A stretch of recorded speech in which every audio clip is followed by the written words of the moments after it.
नमस्कार दोस्तों। इस वीडियो में हम करंट अफेयर से जुड़ी कुछ महत्वपूर्ण सुर्खियों की चर्चा करेंगे।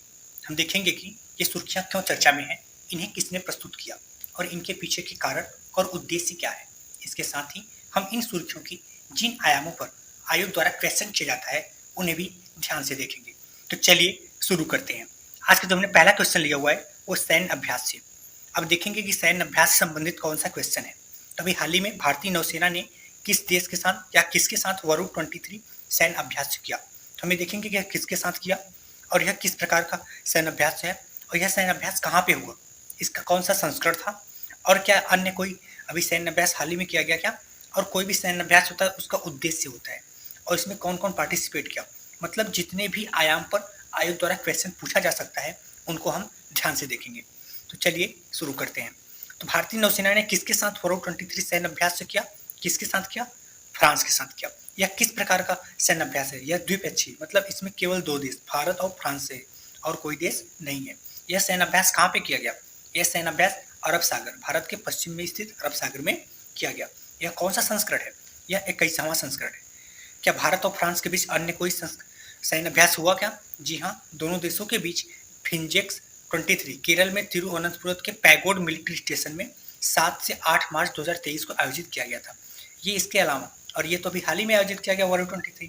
इसका उद्देश्य क्या है और इसमें कौन सा भाग लिए, इसमें भाग कौन लिए, इनमें भाग दोनों पक्षों की गाइडेड मिसाइल, फ्रिगेट, टैंकर, समुद्री गश्ती विमान और संयुक्त हेलीकॉप्टर भाग लिया। अगर बात करें इसका उद्देश्य, तो भारतीय नौसेना और फ्रांस के बीच जो द्विपक्षीय सैन्य अभ्यास हुआ, इसके उद्देश्य ये है कि दोनों के देशों के बीच युद्ध क्षमताओं में सुधार हो और आपसी अंतर संचालनीयता बढ़ाने और क्षेत्र में शांति, सुरक्षा और स्थिरता बढ़ाने के लिए यह अभ्यास किया गया। चलते अपने नेक्स्ट टॉपिक पे। नेक्स्ट टॉपिक हमने उत्तर प्रदेश विशेष से लिया हुआ है। देखते हैं उत्तर प्रदेश विशेष से क्या क्वेश्चन है। उत्तर प्रदेश का सर्वाधिक G20 आयोजन करने वाला कौन सा शहर है।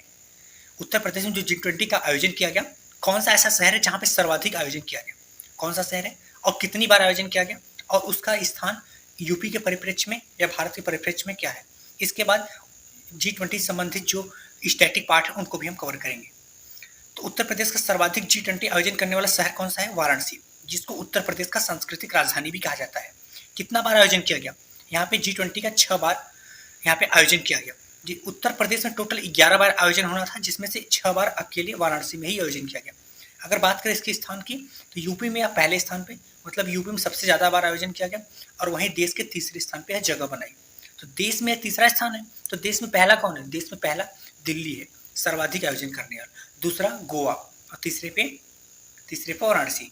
अगर बात करें कि G20 के अध्यक्षता किसने किया था, G20 की अध्यक्षता नरेंद्र मोदी, प्रधानमंत्री नरेंद्र मोदी द्वारा किया गया और यह अध्यक्षता कब से कब तक था, तो 1 दिसंबर 2022 को इंडोनेशिया के जकार्ता में जब माली में इसका आयोजन हुआ था, उन्हीं के दौरान नरेंद्र मोदी को इसकी अध्यक्षता सौंपी गई थी और यह अध्यक्षता 30 नवंबर 2023 तक है। यह किसके द्वारा दिया गया था, इंडोनेशिया के द्वारा। अब इसमें कितना खर्च आया, 4100 करोड़ रुपए। अब प्रधानमंत्री मोदी जी के द्वारा अभी हाल ही में दिल्ली में हुए बैठक के दौरान इसका अगला मेजबानी करने के लिए ब्राजील को सौंप दिया गया है। मतलब इसकी जो 2024 और 25 की G20 का आयोजन होगा वो ब्राजील देश में होगा। ठीक है, चलते अपने नेक्स्ट टॉपिक पे। नेक्स्ट टॉपिक भी हमने अंतर्राष्ट्रीय संबंध से लिया हुआ है। देखते हैं इसमें क्या क्वेश्चन है। तो अभी हाल ही में भारत ने आसियान सम्मेलन के दौरान किस देश में दूतावास खोलने की घोषणा किया।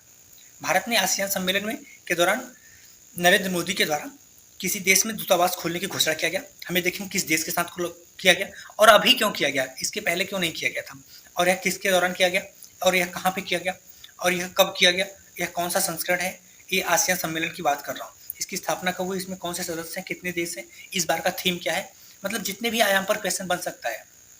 भारत ने आसियान सम्मेलन के दौरान किस देश में दूतावास खोलने की घोषणा किया, किस देश में, तिमोर लेस्ते। तिमोर लेस्ते कहाँ पे है, ये इंडोनेशिया की जस्ट बगल पूर्वी एशिया में स्थित है। इसकी राजधानी दिल्ली में।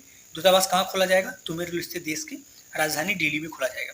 यह घोषणा कब किया गया, किसके दौरान, यह घोषणा आसियान सम्मेलन के दौरान पीएम नरेंद्र मोदी के द्वारा किया गया। यह आसियान सम्मेलन का आयोजन कहाँ पे हुआ था, तो इंडोनेशिया जकार्ता में। जब प्रधानमंत्री मोदी इंडोनेशिया के जकार्ता में गए हुए थे उसी दौरान यह घोषणा किया गया। और यह आयोजन कब हुआ था, 5 से 7 सितंबर 2023 को, अभी हाल ही में। यह कौन सा संस्करण था, तो आसियान भारत शिखर सम्मेलन की बात किया जाए तो 20वें संस्करण, लेकिन केवल आसियान सम्मेलन की बात किया जाएगा जो है 43वें संस्करण है। ठीक है, इस बार का क्या थीम था? इस बार का थीम आसियान मामले विकास का केंद्र है। ठीक है, अगर बात करें कि आसियान सम्मेलन की स्थापना कब हुआ या कब से शुरुआत हुआ, तो इसकी स्थापना 8 अगस्त 1967 में शुरुआत हुआ। तो अभी तो आसियान सम्मेलन का 43वां ये संस्करण है, लेकिन अगर जब से भारत इसमें शामिल हुआ, अगर जब से बात किया जाएगा तो यह 20वां संस्करण होगा। इसमें आसियान में कितने सदस्य हैं? आसियान में टोटल 10 सदस्य थे, लेकिन इस बार जब इंडोनेशिया के जकार्ता में इसका आयोजन किया गया, इसमें एक सदस्य और जोड़ा गया, एक देश और जोड़ा गया। कौन देश जोड़ा गया? तो यही तिमोर लेस्ते। तो उस टाइम जब तिमोर लेस्ते को इसमें जोड़ा गया तो इसमें 11 सदस्य हो गए, और इसी के कारण जब भारत का दूतावास तिमोर लेस्ते में नहीं था, भारत के साथ उसका संबंध नहीं था, तो भारत भी जब आसियान का सदस्य है तो जाहिर सी बात है कि भारत को उनके साथ संबंध बनाना ही पड़ेगा। इसकी वजह से भारत ने वहाँ पे दूतावास खोलने की घोषणा की। चलते अपने नेक्स्ट टॉपिक पे। नेक्स्ट टॉपिक भी हमने अंतर्राष्ट्रीय से ही, लेकिन ऊर्जा क्षेत्र से लिया हुआ है। देखते हैं इसमें क्या क्वेश्चन है। तो अभी हाल ही में G20 मीटिंग के दौरान दिल्ली में हाल ही में वैश्विक जैव ईंधन गठबंधन का शुभारंभ किया गया। तो हमें देखेंगे कि यह गठबंधन का शुभारंभ किसके द्वारा किया गया और यह कब किया गया, इस गठबंधन में कितने देश हैं टोटल, और इस गठबंधन का उद्देश्य क्या है, यह गठबंधन क्यों बनाया गया है, गठबंधन क्या है और इस गठबंधन के क्या लाभ है। तो देखो, जब G20 की अध्यक्षता भारत के द्वारा किया गया, तो भारत के प्रधानमंत्री नरेंद्र मोदी के द्वारा इसकी घोषणा भी किया गया। तो किसके द्वारा घोषणा किया गया इस गठबंधन का? भारत के द्वारा। कौन सा गठबंधन? वैश्विक जैव ईंधन गठबंधन। अभी देखें कब घोषणा किया गया, तो 9 सितंबर 2023 को। इसमें टोटल कितने देश शामिल हैं, इसका समर्थन कितने देशों ने किया? इसमें टोटल 30 से अधिक देशों ने इसका समर्थन किया, जिनमें Bharat, Brazil, USA, United state of America, Ireland, ऐसे बहुत सारे देश, यूके, यूरोपीय संघ भी शामिल है। ठीक है, इसका उद्देश्य क्या है? वैश्विक जैव ईंधन गठबंधन का उद्देश्य क्या है? इसका उद्देश्य ये है कि उभरती अर्थव्यवस्थाओं वाले जितने देश हैं उनमें जैव ईंधन को अपनाने को बढ़ावा देना और जैव ऊर्जा पहुंच को विस्तार देना। मतलब जैव ऊर्जा को बढ़ावा देना ही इसका मुख्य उद्देश्य है।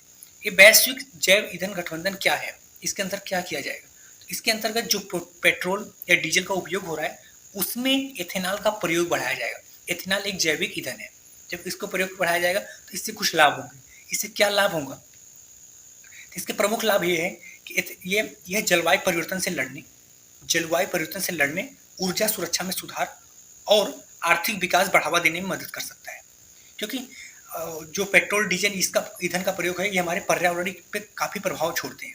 इसकी वजह से जैविक ईंधन प्रयोग करना जरूरी है, और जैविक ईंधन प्रयोग करने से हमको पर्यावरण में सुधार करने और अपने भी आर्थिक विकास में और स्वास्थ्य में काफ़ी लाभ मिलेगा। धन्यवाद दोस्तों। अगर आपको करंट अफेयर को शॉर्ट नोट्स के माध्यम से सभी क्वेश्चन पे सभी एरिया में पकड़ बनानी है तो हमारे साथ जुड़े रहिए। धन्यवाद।